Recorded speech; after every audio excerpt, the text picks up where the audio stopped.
Pemuda kelahiran 6 November 1982 di Desa Pandawan, Hulu Sungai Tengah ini mengawali karirnya sebagai dosen pada Fakultas Hukum Universitas Lambung Mangkurat dengan status pegawai negeri sipil.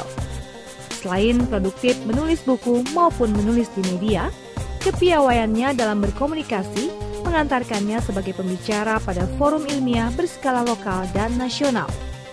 Ia juga dipercaya sebagai tim ahli bidang hukum dan pemerintahan dalam penyusunan RPJMD Kalimantan Selatan maupun beberapa kabupaten kota di Kalimantan Selatan. Setelah mendapatkan gelar Strata 2 di National University of Malaysia dari program beasiswa luar negeri Direktorat Jenderal Pendidikan Tinggi, saat ini Muhammad Rifki Nizami Karsayuda tengah melakukan persiapan untuk menjalani sidang promosi doktor pada Universitas Brawijaya Malang akhir November yang akan datang. Dengan demikian, Rifki biasa ia dipanggil bisa dikukuhkan sebagai doktor termuda yang dimiliki Unlam saat ini. Baik, langsung saja kita panggil Rifki Nizami Karsayuda.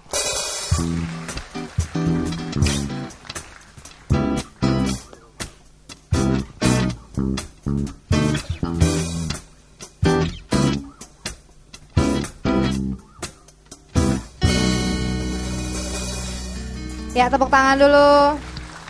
Siapa tahu ini dosennya teman-teman di Unlam ya.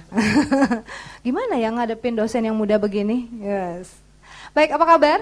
Baik, Rifki, alhamdulillah. Ya. Baik, jadi PNS itu kan awal karirnya. Bisa cerita nggak? Kenapa jadi memilih PNS? Sementara biasanya nih orang sepintar Anda memilih di jalur lain. Jadi apa gitu ya, di perbankan atau seperti apa gitu. Tahun 2004 saya terpilih sebagai mahasiswa teladan tingkat daerah istimewa Yogyakarta, mewakili provinsi itu di tingkat nasional. Dan pada saat itu saya ingat betul, dua orang pembimbing skripsi saya, Profesor Dahlan Taib almarhum dan Profesor Mahfud MD yang pernah menjadi Ketua Mahkamah Konstitusi. Pada saat sidang skripsi saya mengatakan bahwa saudara jangan pergi dari Jogja, bertahanlah di sini karena alma mater membutuhkan saudara untuk menjadi dosen. Saya katakan pada saat itu saya ingin pulang kampung, Prof, karena menurut saya Kalimantan Selatan jauh lebih membutuhkan saya. Suatu saat daripada saya tetap bertahan di Jogja, tempat di mana ratusan intelektual bermukim di sana. Saya pulang 2005, saya mencoba menghonor di Unlam, saya ditolak karena saya tidak alumni Unlam. Dibilang, ya, saudara bukan alumni Unlam, saudara tidak bisa mengajar di Unlam. Saya sabar saja, kemudian saya mencari pekerjaan daripada saya menjadi pengangguran. Menjadilah saya pegawai Bangkalsel. 1 tahun saya menjadi pegawai Bangkalsel. Benar. Ya, tapi bukan menghitung uang. Saya ditempatkan di bagian penelitian dan pengembangan untuk membangun cabang-cabang baru, termasuk sebetulnya cabang Batu Licin. Tapi saya tidak kenal waktu itu dengan Pak Bupati, sehingga saya tidak bisa silaturahmi ke rumah beliau. 2006 saya ikut tes PNS. Alhamdulillah diterima di Unlam. Sejak 2006 sampai 2013 inilah, dengan bermodal ijazah S1 waktu itu sarjana hukum, saya dinyatakan sebagai salah satu dosen di Fakultas Hukum Universitas Lambung Mangkurat. Unlam sekarang bangga memiliki Rifki Nizami Karsayuda. Ya, baik. Tadi udah disebutin bahwa dan juga diimbau oleh Bung Mardani. Katanya pemuda itu jangan hanya demo aja, tetapi juga bisa beropini ataupun mengajukan pendapatnya dengan berdialog. Yang kita tahu, Rifki salah satu pengamat yang selalu rajin lah ya mengulas atau mengamati perjalanan politik ataupun hukum di Banua ini melalui tulisannya. Kenapa Anda merasa perlu seperti itu? Karena kan banyak orang hanya sekedar jadi dosen, ngajar, pulang gitu. Tapi sepertinya Anda kok ngurusin banyak hal gitu. Kenapa? Tahun 95 saya ini dibuang oleh orang tua saya, Mbak, ke Solo. Kok banyak yang dibuangnya ya?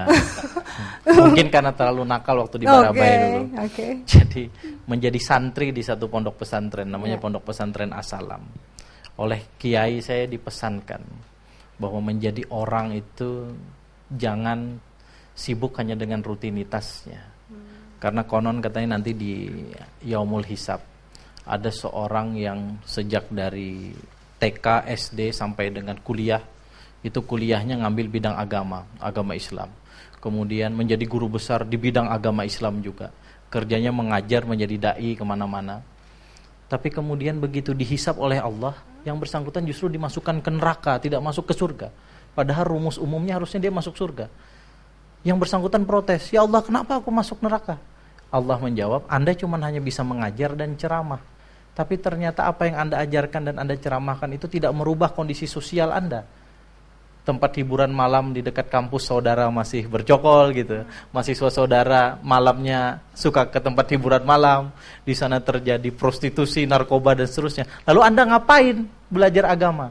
Yang bersangkutan kemudian tertunduk dan kemudian menikmati neraka beberapa saat sebelum masuk surga. Cerita itu mengingatkan saya, jangan-jangan saya kalau cuma mengajar di kampus gitu, tanpa kemudian melakukan sesuatu yang sedikit lebih dari sekedar mengajar, saya takutnya mengalami cerita yang sama dengan itu. Maka dari itu saya ya paling tidak menulis, berbicara di mana-mana untuk menambah amal kebaikan sajalah di Yaumul Hisab, saya kira itu. Tepuk tangan. Luar biasa. Oke, baik. Nah, tadi udah